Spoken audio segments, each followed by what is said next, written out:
Halo Sobat Ngecas, kembali lagi bersama saya, Made Sudiarta dan rekan saya Ide Bagus Anjas Dipayana. di acara Ngecas, Ngorte Cerdas Masalah Hukum Seputar kita.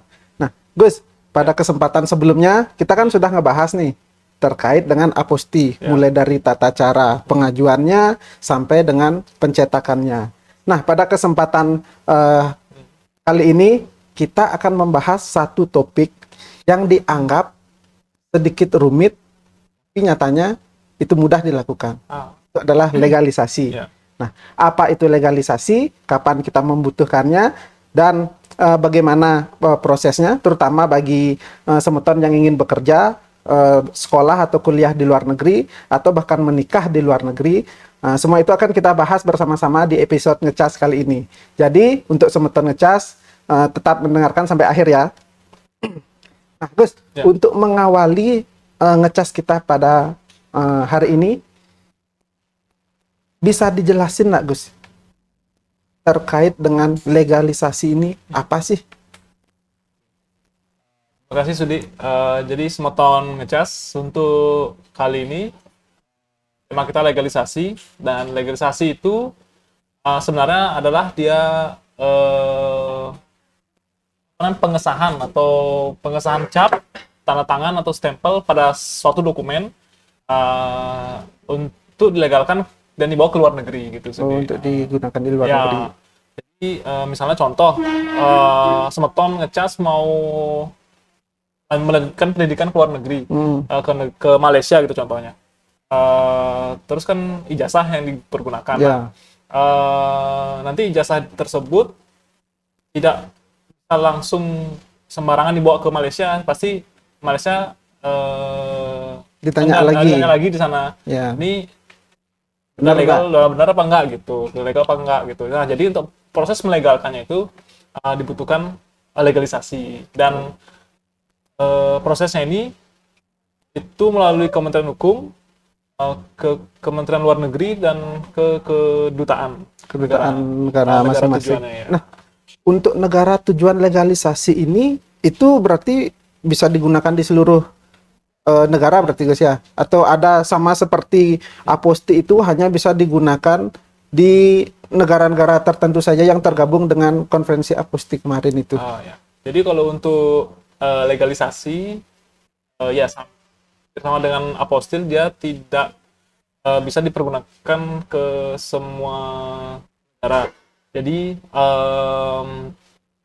dipergunakan ke negara-negara Negara-negara. yang memang masih belum tergabung konvensi apostil sebenarnya seperti Oh, itu jadi ya. legalisasi ini digunakan untuk apa namanya, negara yang belum tergabung dalam Ya, konferensi aposti. apostil. Berarti kalau sudah tergabung berarti cukup Cukup menggunakan menggunakan apostil. aposti. Oke.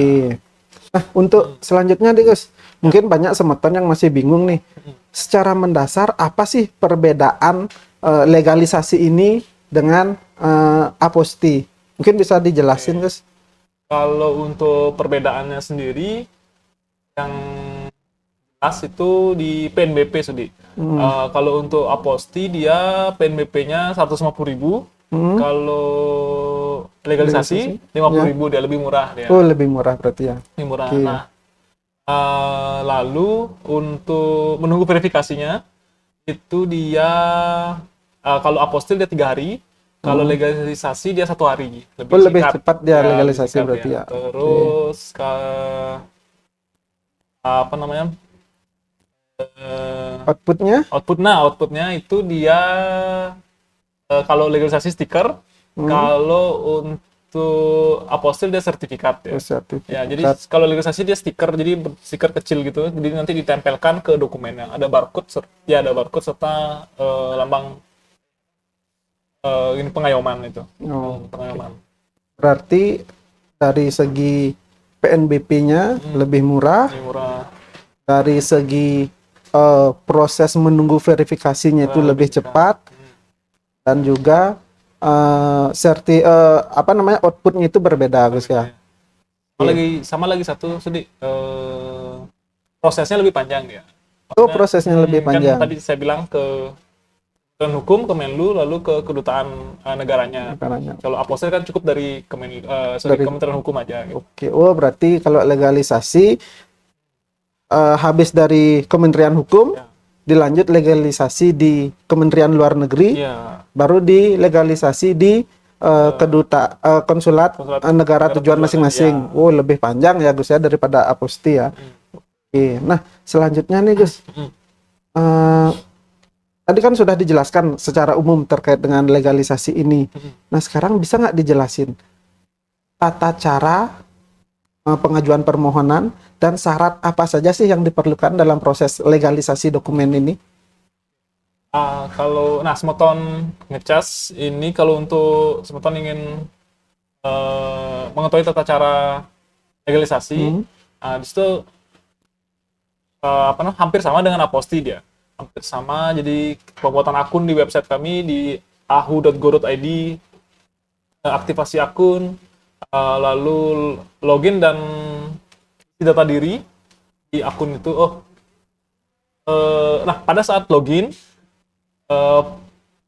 pilih negara tujuan di sana, jadi sudah otomatis di sana.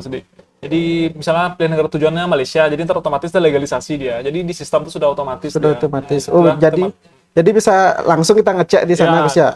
Kita perlunya legalisasi atau kita perlunya aposti. Oke. sesuai dengan negara tujuannya jadinya. Di sana, setelah Malaysia, jadi di sana dia legalisasi. Nah, di sana sama juga seperti aposti, isi data diri, data dokumen, pejabat dan sebagainya. Lalu submit permohonan, nanti menunggu verifikasi sama satu hari. Untuk syaratnya apa aja Gus yang diperlukan Gus? Syaratnya itu cukup dengan KTP dan dokumen yang ingin diajukan legalisasi. Legalisasinya. Ya. Oke. Jadi nggak ribet ya? Ya, nggak ribet. Cukup dengan KTP dan dokumen yang akan dilegalisasi.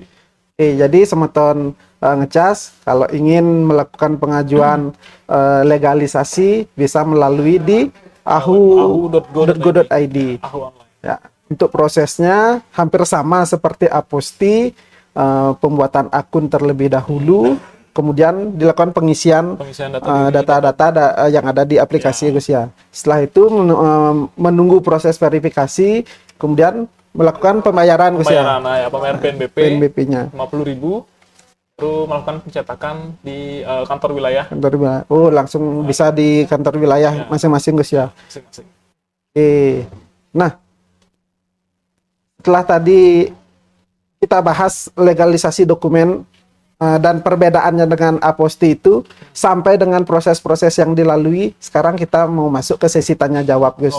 Tanya jawab langsung ya. Oke. Karena mungkin sudah cukup itu penjelasannya terkait dengan apa itu legalisasi, perbedaan legalisasi dengan aposti, dan juga tata caranya terkait dengan pengajuan permohonan legalisasi ini. Nah, bagi semeton yang memiliki pertanyaan atau sedang mengurus dokumen-dokumen yang akan digunakan di luar negeri, boleh diketik pertanyaannya di kolom komentar kita untuk kita bahas bersama-sama. Oke, mungkin dari gini Gus, kita lihat dulu. Ya, kita lihat dulu di IG apa ada yang bertanya ini Gus? Oh, ternyata belum ada nih Gus. Belum ada ini.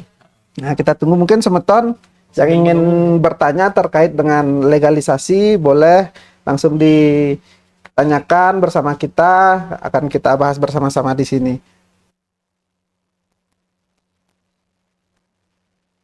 Mungkin sambil menunggu Gus, berarti untuk pencetakan sudah bisa di Kanwil berarti ya? Ya, sudah bisa. Jadi pencetakan sudah bisa dilakukan di Kanwil di daerah domisili ya, masing-masing semeton Domisili. tinggal ya. Oke. Tidak perlu lagi ke Jakarta gitu. Lebih gampang ya.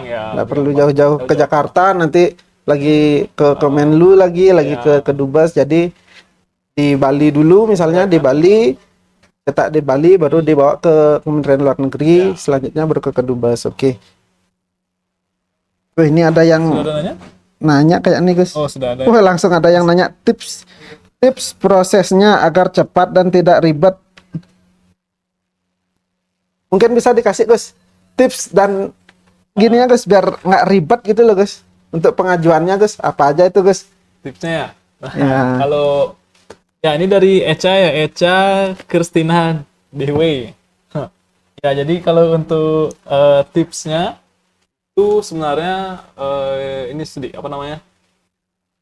Segera dipastikan dokumen-dokumen yang akan dilegalisasinya. Jadi jangan menunggu dan menunda proses legalisasi. Jadi pastikan apa saja dokumen-dokumen yang akan dipergunakan ke negara tujuannya. Nah, itu persyaratannya itu tentunya ditanyakan langsung ke negara tujuannya, karena di sini kami hanya prosedur legalisasi dan pencetakan Cetakannya saja. stikernya saja.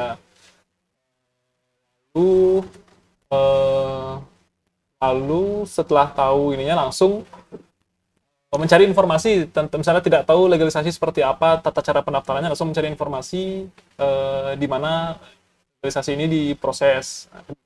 Lalu bisa, kalau sudah tahu di Kementerian Hukum, langsung bisa ke Kanwil domisili Ngecas, misalnya di Bali, langsung mencari di sini dan bertanya gitu. Jadi ada waktu yang terbuang jadinya gitu. Jadi Karena ada misinformasi juga kan. Ya. Jadi seperti itu sih kurang lebihnya, Sudi.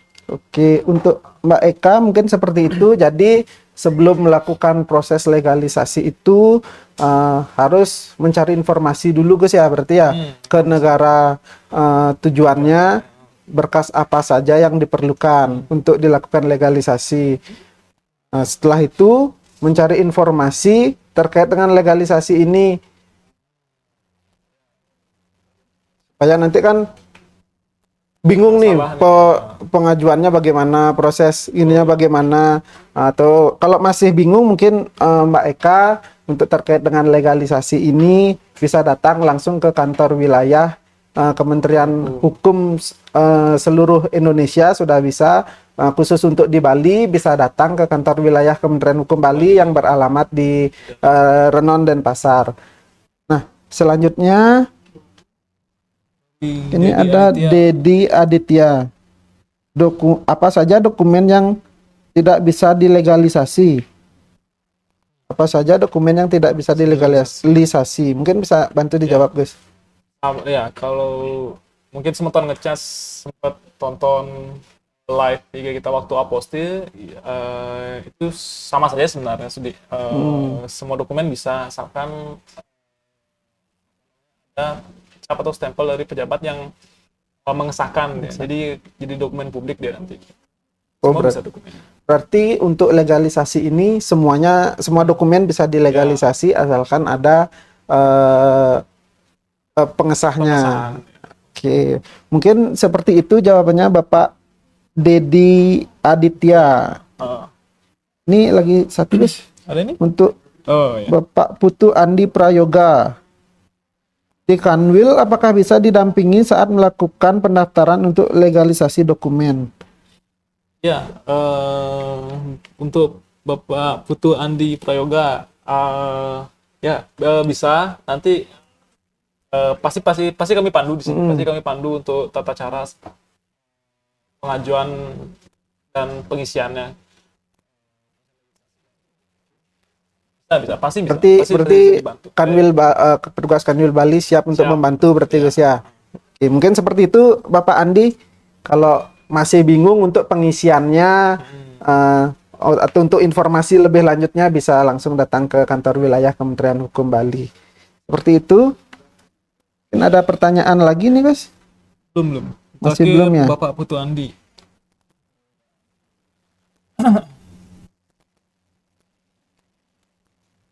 Oke, sambil menunggu nih Gus. Kita lanjutin aja Gus. Ya, boleh. Nah, silakan. Kan sudah bisa dicetak di seluruh Kanwil Hukum di seluruh Indonesia Gus ya. Nah, ada nggak sih terkait dengan kendala-kendala yang dialami Gus selama ada proses legalisasi ini? Permasalahan yang sering terjadi lah. Bisa diceritain nggak Gus? Ada nggak terkait dengan permasalahan yang sering Gus alami di sini selama proses legalisasinya itu? Mungkin sedih yang paling sering yang saya alami itu eh, pemohon pemohon begitu ingin melakukan pencetakan stiker legalisasi, pemohon lupa membawa dokumen yang diajukan di sistem. Seperti apostil, di dokumen yang diajukan di sistem itu harus dibawa juga ketika mau pencetakan stiker legalisasi langsung gitu. Paling sering sih itu perlu ditekankan lagi, jangan lupa membawa dokumen yang diajukan. Jadi misal di sistem diajukan dokumen yang asli, itu juga dibawa ke Kanwil dokumen yang asli. Kalau yang diajukan dokumen fotokopi, yang dibawa juga dokumen fotokopinya. Fotokopi, oke, seperti itu. Ya, yang paling sering sih itu sih. Seperti itu, semeton ngecas. Jadi untuk semeton yang ingin melakukan legalisasi dokumennya, jadi ingat Gus ya, ingat dibawa berkas sesuai dengan yang diupload di sistem. Misalnya semeton mengupload berkas yang asli, jadi harus dibawa yang asli. Kalau kalau yang diupload fotokopi, jadi yang harus dibawa fotokopi yang dilegalisir berarti Gus ya. Oke. Sama kalau kuasa itu jangan lupa bawa surat kuasanya juga. Oh, kalau dikuasakan bisa berarti untuk pengambilannya Gus ya. Dengan bawa surat kuasa yang asli, materai dan tanda tangan. Oke. Nah, ini ada lagi dari Pak Andi nih lagi Gus, bertanya lagi dia. Untuk PNBP per dokumen yang akan dilegalisasi, apakah sama tarifnya atau setiap dokumen berbeda-beda? Mungkin dibantu dijawab Gus. Siap. Untuk Bapak Andi Prayoga, ya tadi seperti yang sudah dijelaskan untuk PNBP per dokumen itu dia 50.000. Per dokumen dia 50.000 nanti. Jadi misalnya satu dokumen itu isinya 3 halaman, itu dihitungnya satu dokumen ya, kan per halaman ya. Berarti satu dokumen. Berarti untuk PNBP-nya itu sama berarti Gus ya, 50.000 per dokumen. Oke. Misalnya dalam satu dokumen itu ada 10 halaman misalnya, tetap dihitung satu dokumen 50.000. Oke. Seperti itu Bapak Andi. Jadi untuk PNBP-nya tetap sama 50.000 per dokumen untuk legalisasi. Bayarnya ke bank ya. Jadi melalui m-banking atau langsung datang ke bank. Untuk begitu semeton untuk pembayaran langsung ke bank atau lewat m-banking. Saya Gus ya. Nah, selanjutnya Gus, ini ada dari Krisna. Jika dokumen yang saya upload akte asli, namun yang saya bawa saat pencetakan fotokopi, apakah tetap bisa dilakukan pencetakan stiker legalisasi? Oke. Jadi untuk Ibu Nimade Krisna, dokumen, kalau salah membawa dokumen, maksudnya yang di-upload itu dokumen yang asli, namun yang dibawa dokumen fotokopian, nah itu mohon maaf tidak bisa kami lakukan pencetakan stiker legalisasi, karena tidak sesuai dia, jadi harus sesuai dengan yang diuploadkan. Oke. Nah seperti itu untuk Ibu Krisna. Seperti yang dijelaskan tadi, harus sesuai dengan dokumen yang diupload. Misalnya dibawa asli, harus dibawa yang asli. Kalau yang diupload fotokopi, harus dibawa yang fotokopi. Seperti itu.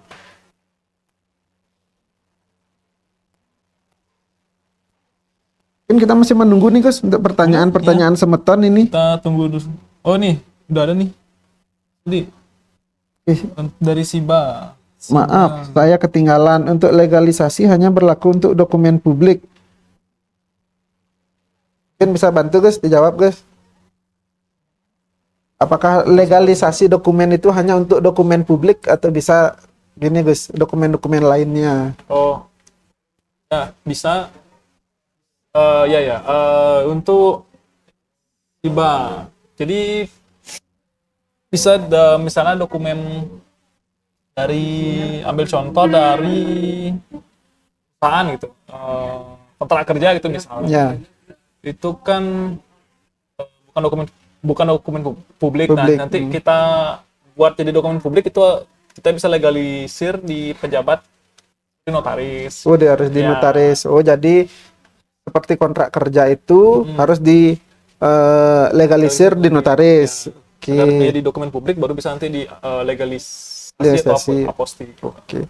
Oke, jadi seperti itu untuk Siba Bayangkara. Jadi untuk dokumen yang bisa dilakukan legalisasi itu semua dokumen bisa dilakukan legalisasi asalkan seperti yang dibilang tadi harus ada yang mengesahkan. Ya, Seperti contoh tadi yang dibilang Gus Anjas seperti dokumen kontrak kerja itu bisa dilakukan legalisasi, tapi untuk tahap awalnya harus dilegalisir di notaris terlebih dahulu, Gus ya. Jadi intinya harus dijadikan dokumen publik dulu.